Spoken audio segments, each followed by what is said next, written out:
2차가 재무관리 쪽을 공부를 하시게 되면 작년에 이제 재무관리 쪽이 합격률이 상당히 적었다는 거 혹시 들으셨습니까? 인원이 상당히 적었었는데 그게 이제 어떤 특정 과목을 이야기를 하게 되면 그 재무관리 쪽이 그러니까 과목 중에 세법, 회계학 이 문제가 아니라 재무관리에서 상당히 과락이 많이 나왔고 떨어졌었거든요.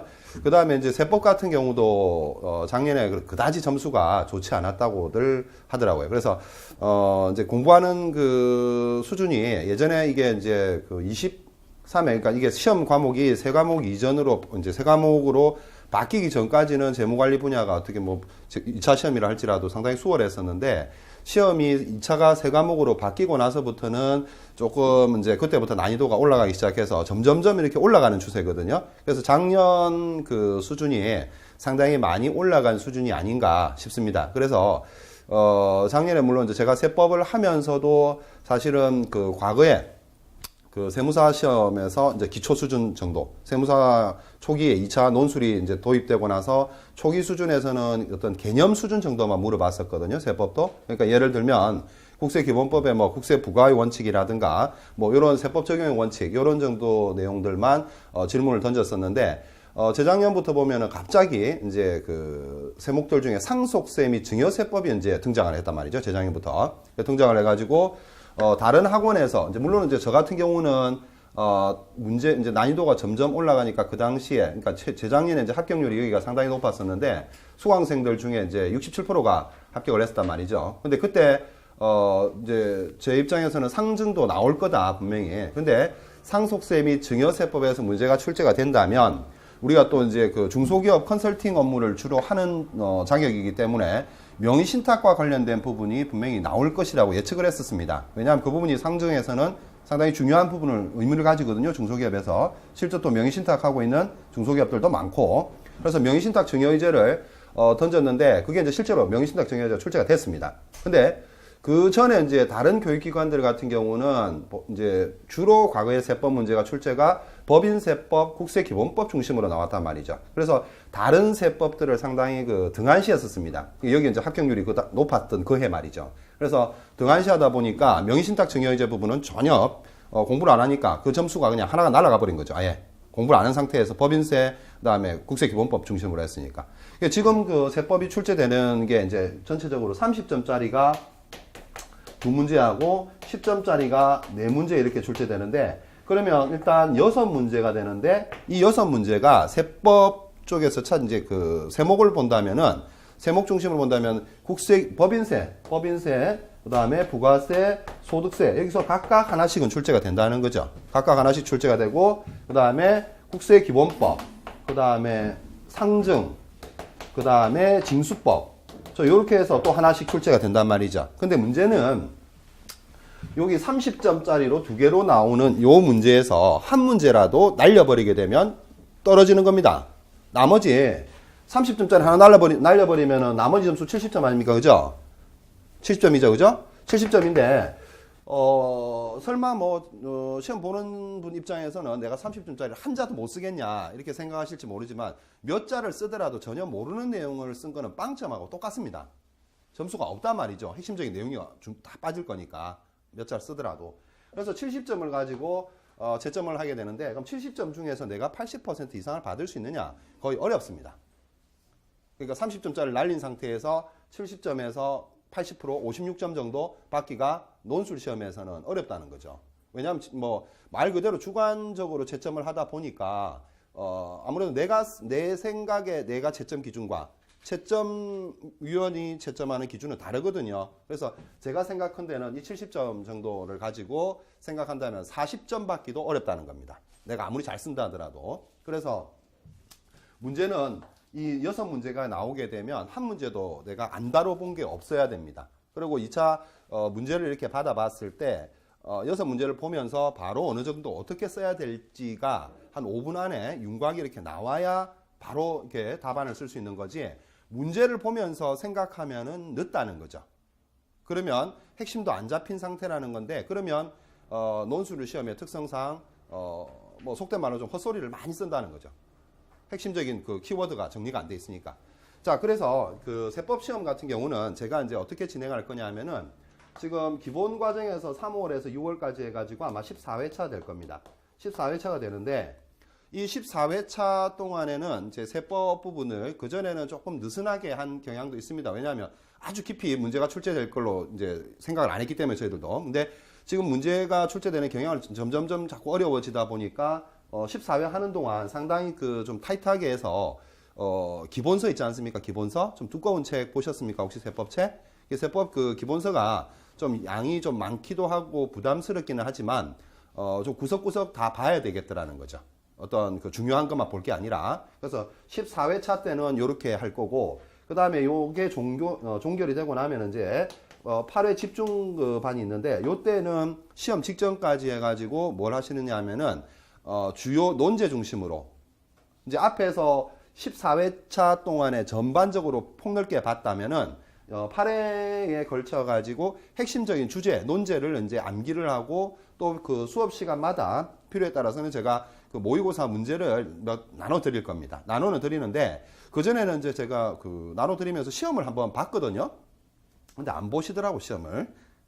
그러니까 논술 이렇게 답안지를 드리고 써보시라면은 안 쓰고 그냥 책만 뒤적거리고 있으셔가지고 그냥 문제만 드렸는데 그 문제를 보통 제가 드리는 양이 뭐 한 80개 정도 됩니다. 근데 80개 정도 되는데 그 80개 정도를 완벽하게 암기하시고 가시면 뭐 완벽하게라는 게 뭐 문제의 어떤 답안, 모범 답안에 토시 하나 안 틀리고 기억하라는 게 아닙니다. 대부분 다 그 논술 시험 혹시 보셨는지 모르겠지만 경험 있으신지 모르겠는데 이 목차 중심으로 암기를 하고 나서 그 다음에 키워드 중심으로 암기를 하시면 된다는 거죠. 그래서 보통 그 작년도 그렇고 재작년도 그렇고 그 이전에 그 2차 논술 시험을 준비하시는 분들 보면 모범 답안을 옆에 펼쳐놓고 세무사 그 2차 모의고사 문제집 같은 걸 사가지고 모범 답안을 펼쳐놓고 그걸 그대로 옮겨 쓰시는데 그걸 그대로 옮겨 쓰시면은 한 문제 쓰면은 한 2시간 정도 걸립니다. 한 2시간 걸린다고 그걸 그대로 옮겨 쓰게 되면 팔도 아프고 한 문제 쓰고 나면 쓰기 싫단 말이죠. 그러면 어떤 모범 답안이라는 것은 그 책 저자, 모의고사집 책 저자가 원래 그 교재 있지 않습니까? 그 교재인 걸 갖다가 그대로 옮겨 놓은 거거든요. 옮겨 놓으니까 양이 엄청나게 많지 않습니까? 그러니까 그 책 저자 보고도 지보고 그 문제를 보고 답을 그대로 쓰라 해도 못 쓴단 말입니다. 그 많은 분량을. 근데 그거를 시험 공부를 하느라고 그대로 옮겨 쓰게 되면 1시간이 되고 2시간이 되고 그러면 하루 종일 해봐야 한 대여섯 문제밖에 못 쓴단 말이죠. 한 과목에 있어가지고. 그런데 이 목차 중심, 키워드 중심, 요거는 어떻게 하느냐 하면은 목차 중심, 목차가 이렇게 보통 보면은 1번 대목차가 있고 소목차가 있고 뭐 또 중목차가 있고 소목차가 있고 이렇게 있으면은 적어도 요 정도는 써보셔야 됩니다.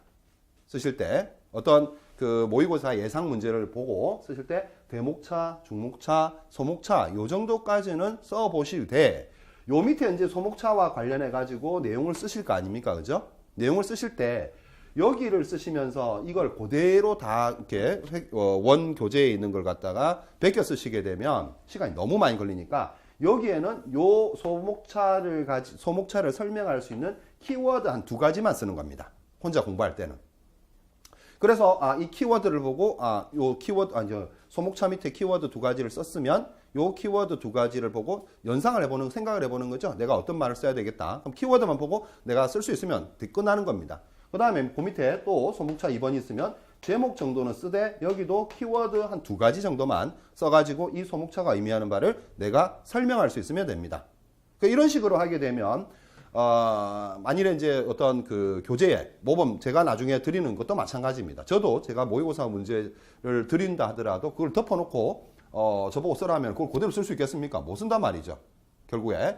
그러면은 비슷하게라도 쓰는 거거든요. 비슷하게 쓰는 건데 결국에 어떤 문제가 모범 답안이 한 3페이지나 4페이지가 나옵니다. 모범 답안이 양이 많아가지고 그럼 3페이지, 4페이지가 나온다 하더라도 요약해서 이렇게 정리하면은 선생님들 그 연습장에 한 페이지도 안 나올 수도 있습니다.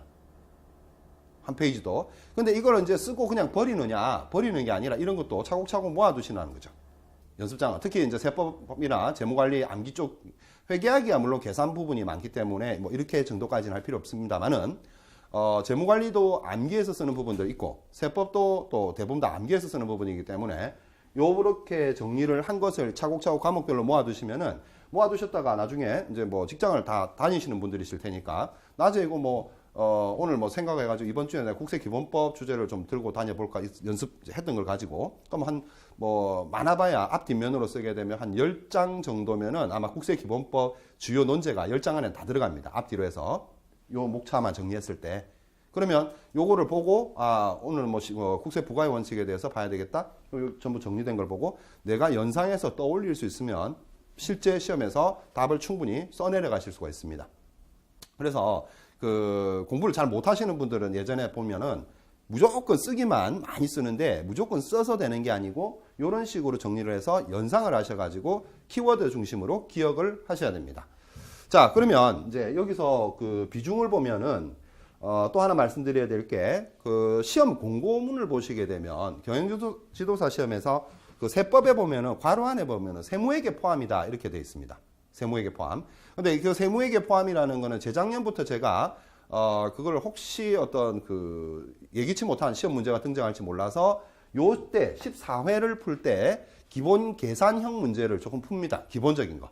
왜냐하면 법인세나 부가세, 소득세 요쪽 같은 경우는 보면 이게 사실은 이제 세법이라고는 하지만 세무회계적인 요소가 상당히 그 중심을 이루고 있는 거죠. 법인세가 뭐죠? 법인세, 납부할 산출세, 결정세 계산하는 거고 이것도 마찬가지입니다. 다 납부해야 될 세금을 계산하는 거기 때문에 어떤 이론적인 부분을 제대로 이해하기 위해서라도 계산형 문제가 필요합니다. 그래서 수업 시간 중에도 이제 14회 중에서도 계산형 문제를 몇 개씩 풉니다. 또 그걸 풀어야 이론이 숙지가 잘 되는 부분도 있습니다. 특히 법인세 같은 경우. 무작정 법인세 쪽에 좀 난이도가 있는 부분, 저 뒷부분에 가서 난이도가 있는 부분들 같은 경우는 무작정 암기를 해서 될 부분이 아니거든요. 그 다음에 앞부분에서는 뭐 소득처분이라든지 이런 부분, 소득처분이나 세무조정 같은 적어도 우리가 이제 경영지도사를 합격해가지고 중소기업을 컨설팅할 수 있기 위해서는 적어도 법인세 신고서는 보실 수가 있어야 되거든요.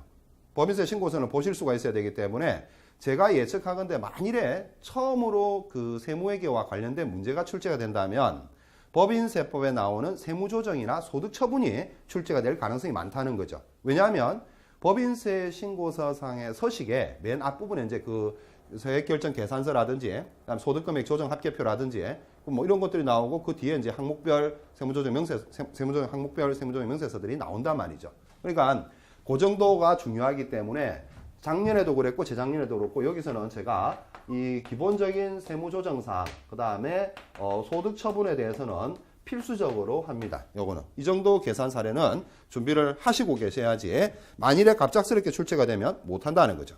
계산을 못한다. 그 다음에 요 소득처분이나 세무조정은 계산형 문제로도 비중을 상당히 많이 차지하고 있지만 법인세에서 세무조정의 의미라든가 소득처분에 대해서 종류에 대해서 설명하고 열거하고 설명하는 이런 문제도 그 주관식형 문제로 충분히 출제가 될 수 있는 겁니다. 그래서 전통적으로 이것도 뭐 예전에 그 경영지도사 시험이 한 과목, 2차 시험이 한 과목이었을 때도 그렇고 지금 세 과목이었을 때도 그렇고 세무조정과 소득처분은 항상 법인세에서 1순위로 들어가는 것들입니다.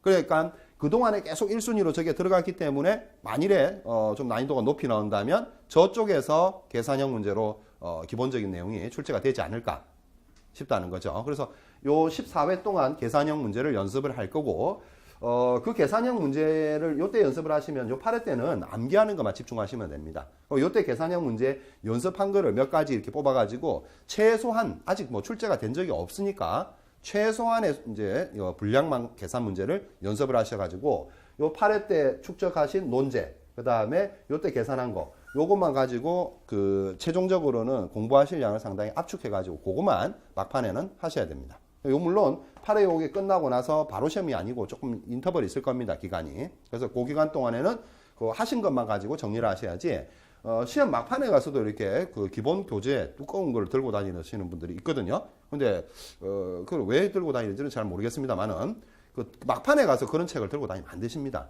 이때 이제 어느 정도 그 14회차 공부를 할 때 그래서 엑기스나 내가 필요한 부분만 빼가지고 8회 때 정리가 돼 이제 8회차 이렇게 우리가 교육을 할 때 집약해가지고 그동안 공부했던 거를 암기만 하셔야 됩니다. 막판에 가서는. 그리고 또 사실은 그 대부분이 선생님들이 직장을 다니시기 때문에 이 쓰기 이렇게 연습을 할 수 있는 시간이 많지 않지 않습니까? 그죠?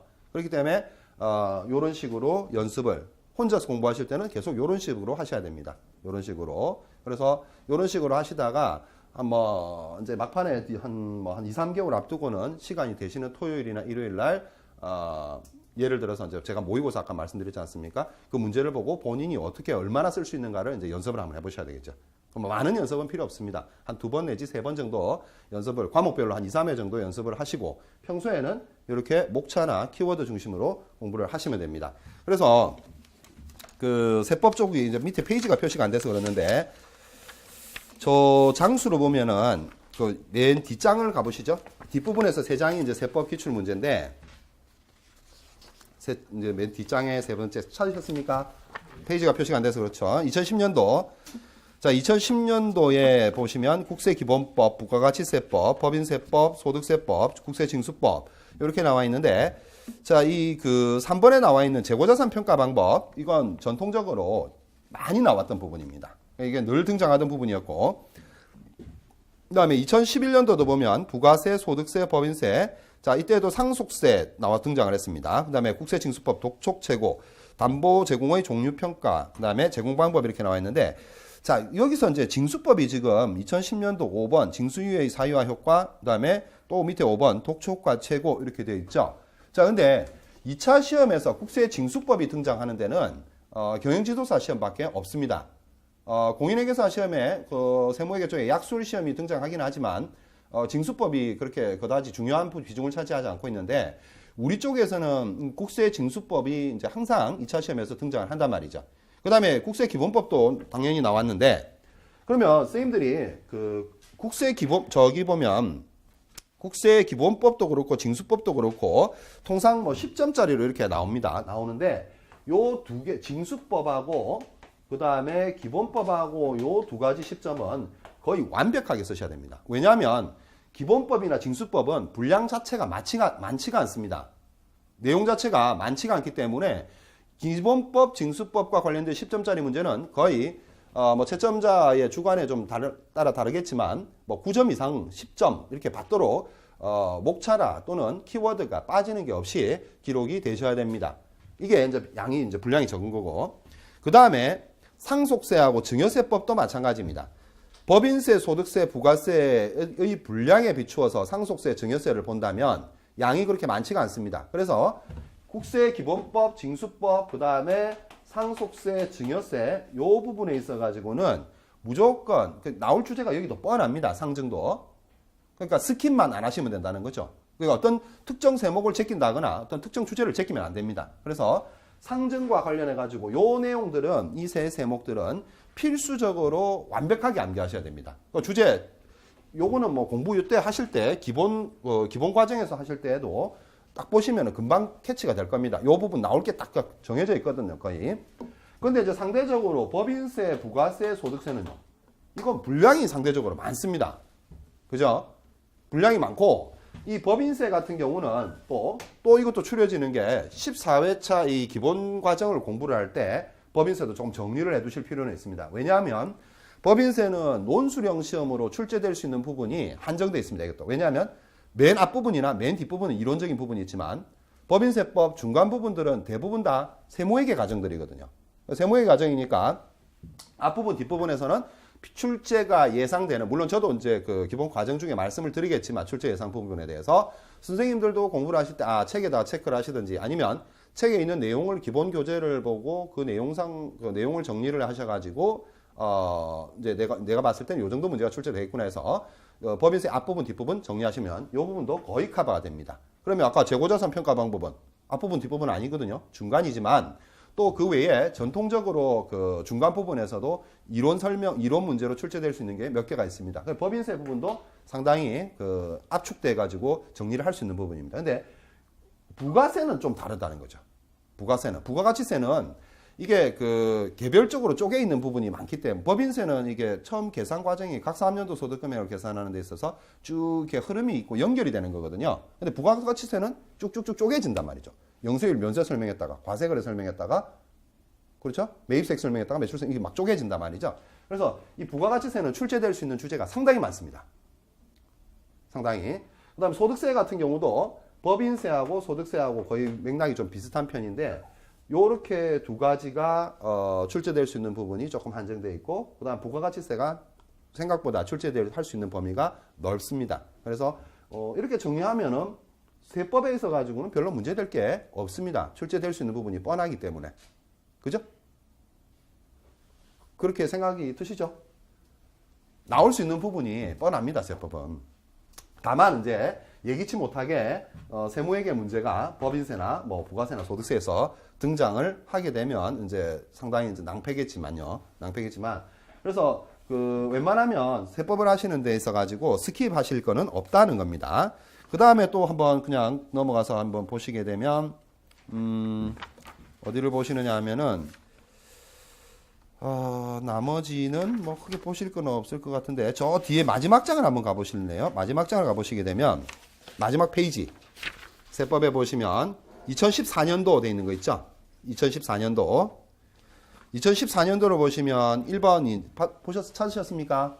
예. 거기에 보면 의제배당에 대해서 설명을 하라고 되어 있는데 이 법인세법이나 소득세법에 있어서는 이 의제배당이라는 건 상당히 의미가 중요합니다. 시험으로 봤을 땐 우리가 시험 목적적으로.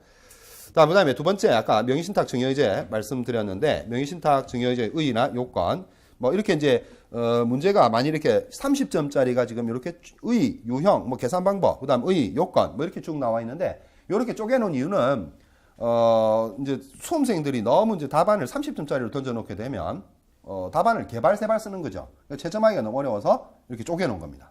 10점짜리로. 그래서 부분별 채점을 하기 위해서 쪼개놓은 건데 하여튼 그런 식으로 나온다는 거죠. 지금 여기 30점으로 나와 있는데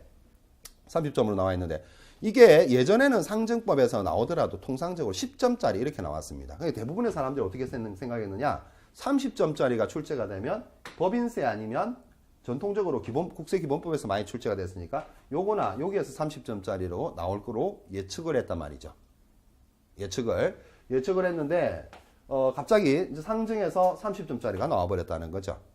그래서 어떤 분들은 법인세 그다음에 기본법 여기에서 30점짜리가 나올 거니까 나머지는 좀 비중을 조금 낮추어 가지고 공부를 하다가 상증에서 30점짜리 나와버리니까 여기서 날아가 버린다는 거죠. 잘못하면. 그러니까 제가 이제 그 어떤 시험 공부를 하든지 간에 수험생이 출제 문제를 출제 어떤 경향이나 이런 거를 본인 스스로 예측을 하는 경향이 있는데 자기가 출제하는 게 아니지 않습니까? 그죠? 지가 출제 안 한다입니까? 그죠? 근데 본인이 예측을 해가지고 이거는 안 나올 거야 이러면서 그런 식의 건방진 생각을 하는 사람들이 많단 말이죠. 그러다가 나오면은 낭패란 말입니다. 심지어 그 출제위원들 중에 그런 사람들도 있습니다. 보통 이 주관식 그 논제 시험 같은 경우는 전년도에 출제한 주제는 다음 해에는 출제를 안 하는 게 일반적입니다. 전년도에 뭐 출제했다, 어떤 특정 주제를 출제했으면 다음에는 출제를 안 하는 게 일반적인데 좀 이렇게 요즘 이상한 사람들이 많죠. 뉴스 보면 그죠? 사고가 좀 이상한 사람들이 많단 말이죠. 그러니까 이제 그거는 뭐 이쪽 분야도 별 크게 다르지가 않은 것 같다고요. 그러니까 작년에 출제한 걸 갖다가 출제한 주제를 분명히 수험생들이 그런 관행이 있기 때문에 제낀다는 걸 아는 사람이 있어요. 그러면 골탕 먹이는 차원에서 다시 출제하는 거예요. 비슷한 주제를. 유형 형태만 달리 해가지고. 그러면 뭐 제가 예전에 시험 볼 때도 이제 제 주변에서 그런 사람이 있으면 뭐 저는 이제 새가슴이라서 그렇게 전년도 출제된 걸 갖다가 완전히 배제하고 공부는 못 하겠더라고요. 근데 완전히 배제하고 공부하다가 낭패 본 사람들 많이 봤거든요. 그러니까 전년도 출제가 됐으면 단지 비중은 좀 떨어지겠죠. 아무래도 출제위원이 정상인 사람이 올 거니까. 근데 비중은 좀 떨어지겠지만은 완전히 그걸 배제시키면 안 되신다고요. 그래서 각 세목별로 필수적으로 중요하다는 것은 압축을 하게 되면 아까 말씀드렸지만 한 80개에서 많아봐야 100개 안쪽입니다. 100개 안쪽인데 그걸 키워드로 정리를 한 페이지에 한 문제씩 정리를 한다면 이 키워드 중심으로 정리한다면 그렇게 한 100페이지면 종이로 A4 용지 정도라면 한 50페이지 정도밖에 안 돼. 50장 정도밖에 안 됩니다. 그러니까 그거 가지고 시험 준비하는 거죠. 근데 물론 그 선생님들이 생각하실 때 그걸 다 외울 수 있을까? 뭐 암기할 수 있을까? 이렇게 생각하실지 모르겠는데 무작정 암기를 하면은 당연히 안 됩니다. 무작정 암기는 뭐 저도 마찬가지고 못 외우죠. 그걸 무슨 말인지를 알고 암기를 해야 되는데, 그래서 아까 제가 법인세나 부가세나 소득세는 계산형 문제의 연습이 일부 필요하다는 겁니다. 그 계산을 이해함으로써 우리가 계산 문제가 실제 출제가 안 된다 하더라도 내가 주관식 문제를 풀면서도 그 계산형 문제가 떠올라서 그 계산 사례를 답안에 조금 쓸 수도 있는 그런 가능성도 있거든요. 그렇기 때문에 기본적인 계산형 문제를 통해서 법인세, 부가세, 소득세는 아셔야 되고, 요거는 진짜 그냥 무작정 암기입니다. 무작정 암기인데, 물론 이제 전체적인 흐름이야 조금 제가 설명을 드리겠지만 나중에 그 본 수업 시간에 요거는 상당히 뭐 암기적인 요소가 많기 때문에 암기를 하시는 수밖에 없습니다. 암기를. 요것도 그 암기를 하시는 것도 저거 키워드 중심으로 하시고, 또 어떤 것들은 그 목차에 이제 뭐 두 문자로 이렇게 외우는 거 들어보셨죠? 앞머리로 해가지고 하는 거, 그런 것도 뭐 필요한 것들도 일부 있거든요. 그러니까 그렇게 해서 몇 가지 외우시면 뭐 크게 세법에 있어서는 어려움이 없을 겁니다. 아마. 세법 때문에 여기 이제 재작년에 많이 합격했을 때도 그렇고 작년에 조금 덜 합격했는데, 아까 이제 그 직원이 말씀드렸던 그 인원은 순수하게 이제 그 당시에 했던 분들이고, 그 이제 합격하신 분들 중에 그 이전에 이제 수업은 들으시고 그 당해 연도는 떨어지고 작년에 합격하신 분들도 있거든요. 그러니까 지금 이제 우리가 이제 작년에 수업 순수하게 들으신 분들 중에는 좀 인원이 재무관리가 전체적으로 합격자 수가 적다 보니까 여기도 적었는데, 그 이전에 공부하셨던 분들 중에는 합격하신 분들, 그 이전에 여기서 공부하고 작년에는 학원 안 다니고 혼자서 공부하신 그런 분들은 합격한 분들이 제법 있습니다. 그분들은. 그러니까 왜냐하면 어느 정도 이게 그 2차 시험이라는 게 학원을 많이 다닌다 해서 그 학원을 해마다 다닌다 해서 합격의 가능성이 높아지는 건 아니거든요. 그러니까 전체적으로 이렇게 세 과목을 공부를 하는 내가 어떤 방향성만 잡고 나면, 만일에 뭐 올해 다 합격하셔야 되겠지만 만일에 합격을 못 하신다 하더라도 방향성이 잡히면 그 다음 해에 이제 자기 혼자서 어느 정도 잡으시고, 또 그걸 해보시다가 부족하시다면은 이제 뭐 시험 임박해서 하는 그 압축 과정을 내가 좀 해야 되겠다 하면 요때 오시든지 그렇게 하시면 될 것 같다는 거죠. 그래서 이제 뭐 세법에 있어 가지고 궁금하신 건 질문 있으시면 하시죠. 지금 뭐 뒤에 잠깐 그 기출문제 보니까 뭐 그렇게 안 어렵겠죠. 웬만하면 쓰실 수 있는 거죠.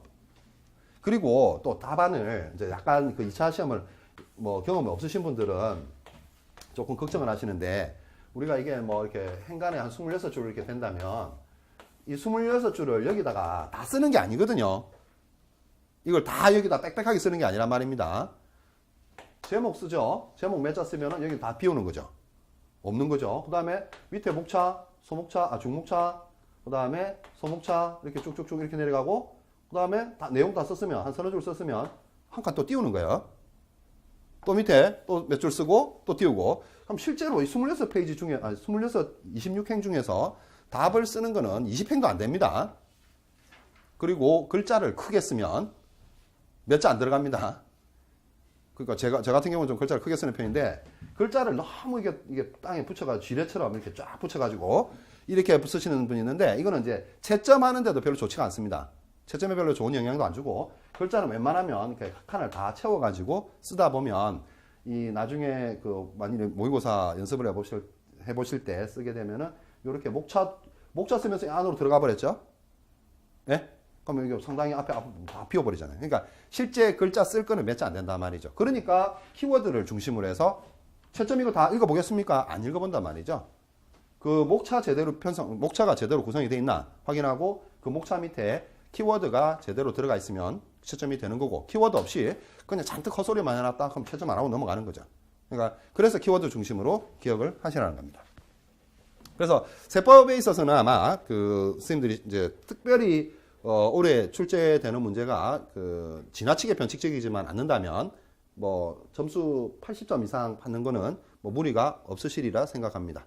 만일에 혹시 이제 오신 분들 중에 이 세무와 관련해서 공부를 기왕에 하셨거나 아니면 유사한 일을 하고 계신다 해서 세법은 나는 웬만큼 아는데 실제로 웬만큼 실무적으로 아는 거하고 답을 쓰는 거하고는 전혀 다릅니다.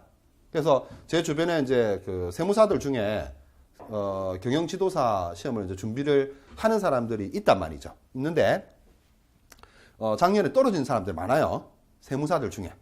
그것도 세법 과락으로. 그러니까 자기가 실무적으로 아는 거하고 답안을 쓰는 거하고는 다르다 말입니다. 그러니까 왜 떨어졌느냐? 내가 세법 좀 아는데 시건방을 떨면 떨어집니다. 뭐 무슨 시험이든지. 그래서 뭐 전에 이게 수업 들으신 분들 중에서도 세무사님들 중에 뭐 나중에 세무사님인 줄 알았지만 떨어진 분들도 제법 있습니다. 이 수업할 때는 세무사님인지 몰랐는데 떨어진 분들도 있고 그러니까 뭡니까 저게 하여튼 뭐 2차 시험 특히 논술 시험에서는 뭐 본인이 나는 회계학이나 재무관리 옛날에 좀 한가닥 했어 세법도 좀 알아 이렇게 하는 거하고 실제 시험하고는 전혀 다르니까 너무 이렇게 좀 우습게 보시면 안 됩니다. 시험이 스님들이 볼 때 시험이 우습게 보이면은 시험 보는 분을 우습게 본단 말이죠.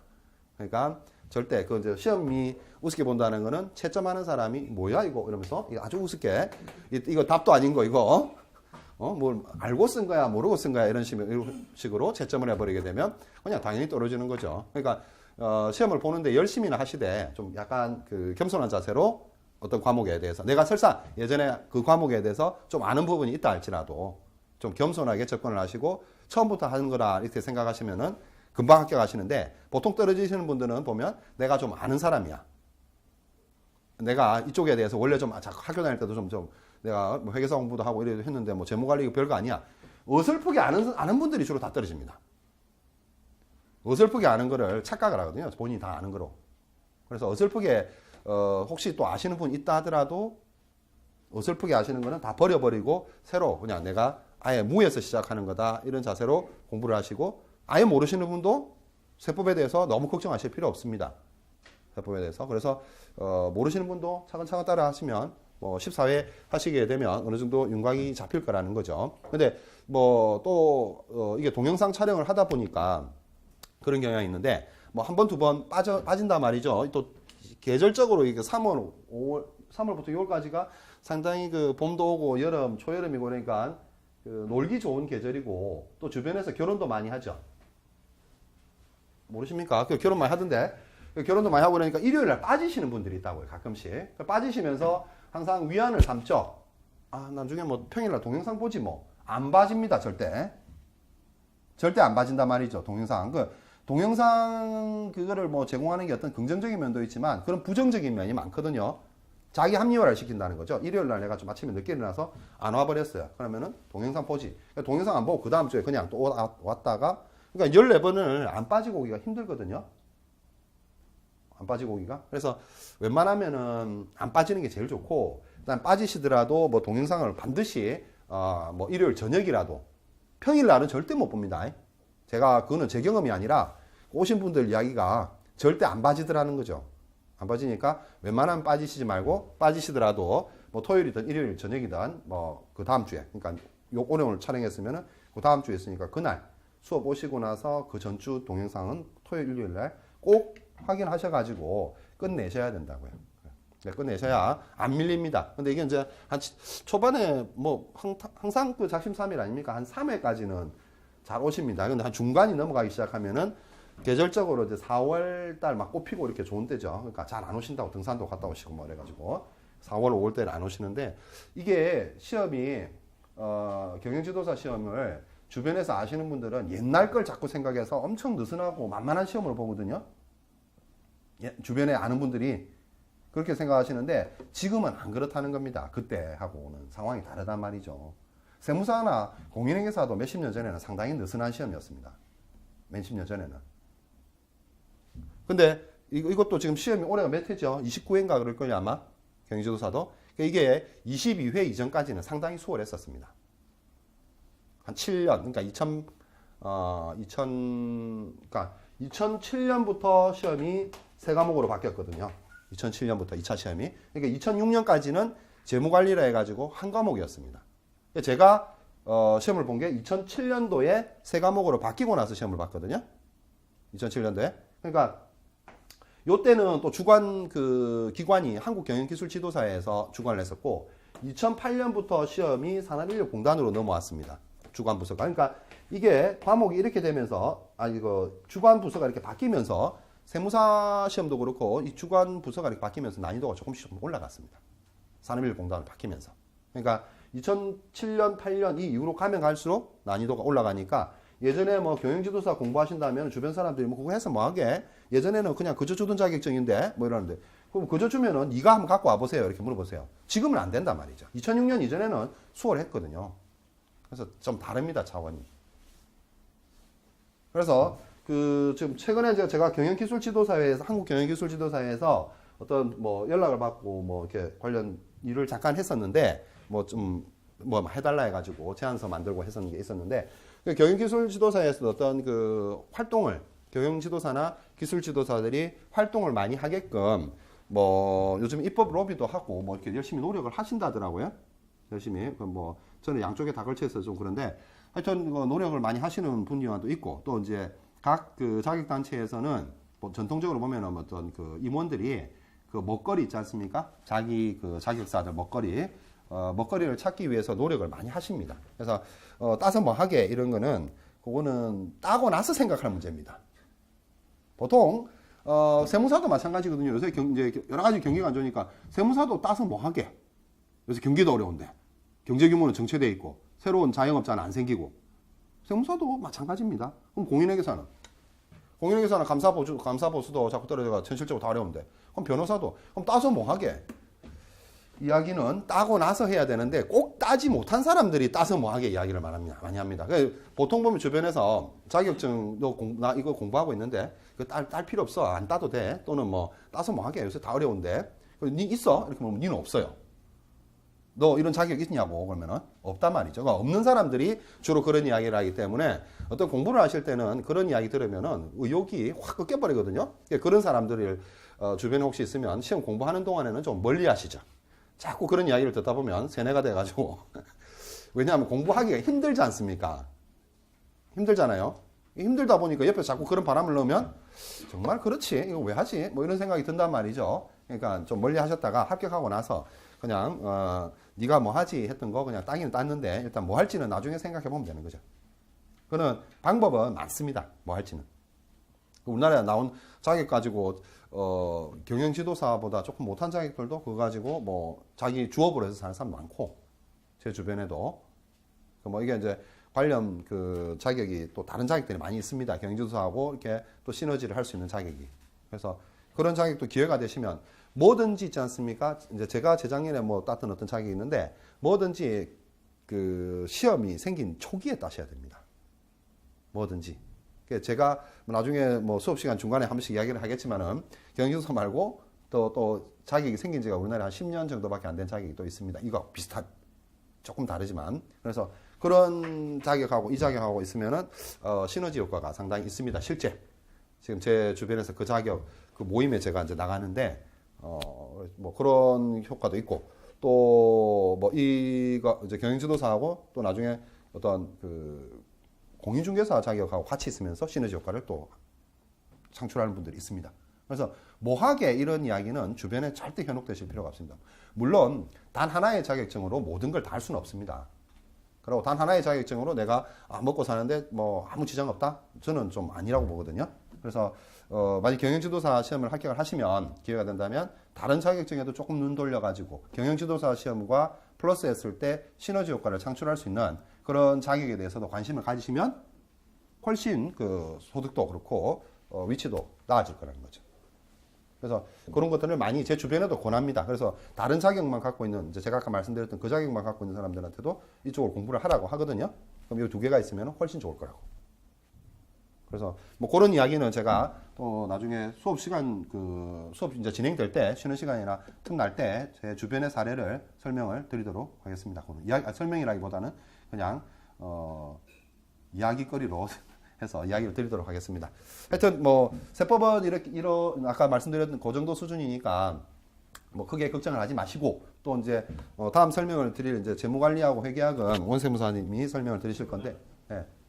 여기 학원에서 쓰는 세법 책은 어떤 걸 합니까? 책은 저하고 공저로 쓴 그 책이 있습니다. 5명이 쓰신 건데 그 3일 인포마인에서 나온 책인데 그게 3일 인포마인에서 나온 책인데 지금 몇 년 됐습니다. 나온 지는. 그걸 가지고 왔는데 책이 좀 두껍습니다. 두껍기는 두꺼운데 선생님들이 기왕에 아시는 그 다른 이제 세무사나 회계사 대비용 책 있지 않습니까? 그거보다 종이가 두꺼워가지고 책은 두께는 비슷한데 양은 적습니다. 실제로. 그러니까 계산형 문제도 그 뭐죠? 저기 그 세무사 회계사용 문제보다는 난이도가 훨씬 낮습니다. 계산형 문제도. 그리고 숫자도 적습니다. 문제 숫자도. 왜 그러냐 하니까 우리가 회계사 세무사 시험에서 나오는 그 정도 수준의 계산형 문제는 필요가 없거든요. 근데 이제 가끔씩 보면 이제 그런 책, 그 책을 가지고 들고 오시는 공부를 하시는 분이 있는데 상당히 그 책에서는 우리 시험 목적하고 비추어 봤을 때 불필요한 내용들도 많습니다. 아주 세부적인 그 시행령이나 시행 규칙까지. 왜 그 책은 그러면 그렇게 돼 있는데 제가 이제 공저란 책은 양이 분량이 작으냐? 그 책은 1차 객관식도 대비를 해야 되거든요. 그 기왕에 나와 있는 공인회계사 세무사 수험서 그 세법 개론책은 1차 객관식 세무사 회계사 1차 객관식도 대비를 해야 되기 때문에 디테일한 부분까지 넣을 수밖에 없습니다. 객관식은. 근데 주관식은 그게 아니거든요. 그래서 그 제가 쓴 책으로 하는 겁니다. 신뢰가 좀 안 가실려나? 책 이름은 세법이 돼 있습니다. 아니 그 간추린 핵심 세법이 되어 있습니다. 예. 그 아직은 지금 개정판이 2015 개정판이 아직 안 나왔습니다. 그 이제 오늘 28일이지 않습니까? 28일이니까 아마 다음 주 정도 우리가 수업 시작하기 전에 나옵니다. 그 이제 교정까지 이제 올해 개정 다 반영했으니까. 그렇습니다. 하여튼 근데 뭐 2차 시험 준비하시는 데는 그 정도면은 뭐 크게 문제는 없을 것 같은데요.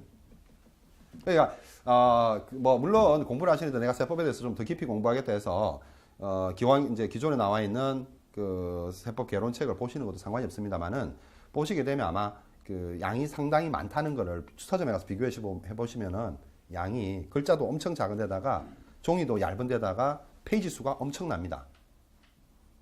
그래서 거기에는 우리 시험 목적하고는 딱 안 맞아 떨어진다는 생각이 드실 겁니다. 너무 디테일한 부분이 많아서. 이제 그런 부분까지 우리가 다 기억할 필요 없거든요. 예를 들면 신용카드 그 소득공제율이라든지 뭐 이런 것들이 좀 상당히 올해 복잡하게 좀 바뀌었는데 뭐 전통시장 사용분 그 대중교통 이용분 그런 거 우리 시험 목적에 봤을 때 그 비율 암기할 필요 없거든요. 그런 비율 암기할 필요도 없고 계산까지 할 필요도 없습니다. 그런데 공인회계사나 세무사 시험은 객관식 시험을 위해서 그걸 해야 되거든요.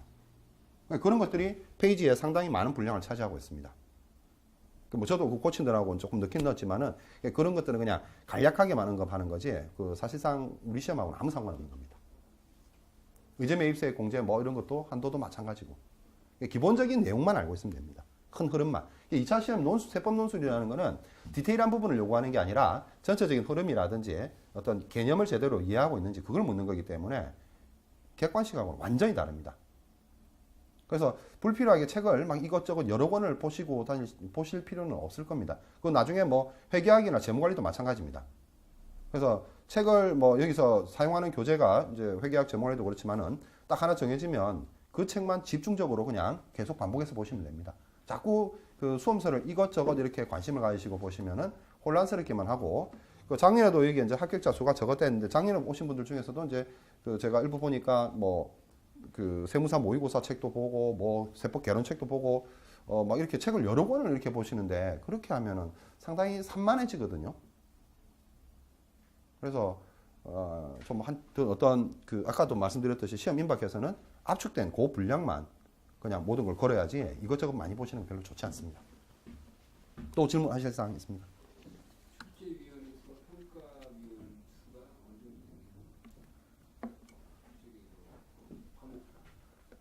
과목당 채점 나오는 거 보면은 세 사람이 하는 거거든요. 과목당. 세 사람이 출제하고 세 분이 한 시험지를 예. 한 시험지 세 사람이 채점해서 점수를 그걸 평균을 내더라고요.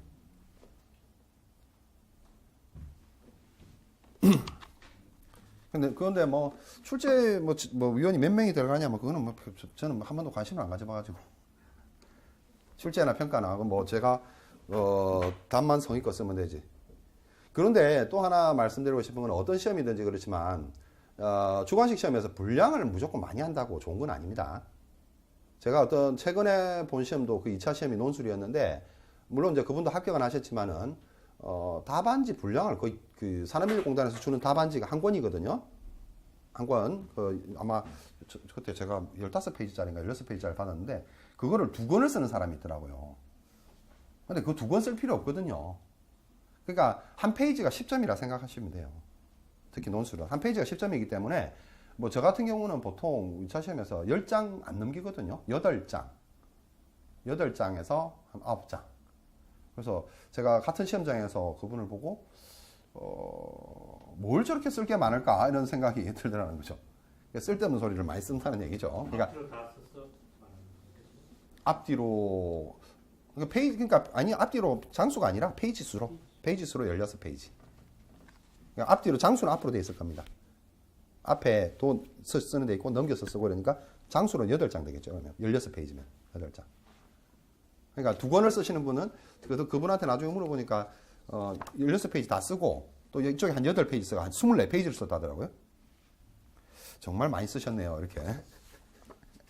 저는 그때 그분하고 같이 합격할 때 8페이지인가 썼거든요. 3분의 1만 써도 돼요. 네, 필요한 말만 쓰시면 돼요. 필요한 말만. 쓸데없는 소리는 중원, 부원에가 쓸 필요 없고요. 또 다른 질문하실 사항 있으십니까? 나중에 저 모의고사 저 문제 주실 때 네. 답안까지 같이 주시나요? 그 답안까지 같이 드려야죠. 예. 근데 같이 드려도 잘 안 하시더라고. 하여튼 어찌됐든 8번 할 때는 그 드리는 거 문제하고 답하고 같이 다 외우시는 게 암기하시는 게. 또 질문 있으십니까? 없으시죠? 그럼 없으시면 그 재무관리하고 이제 회계학 그 소개해드리는 시간 갖도록 하겠습니다.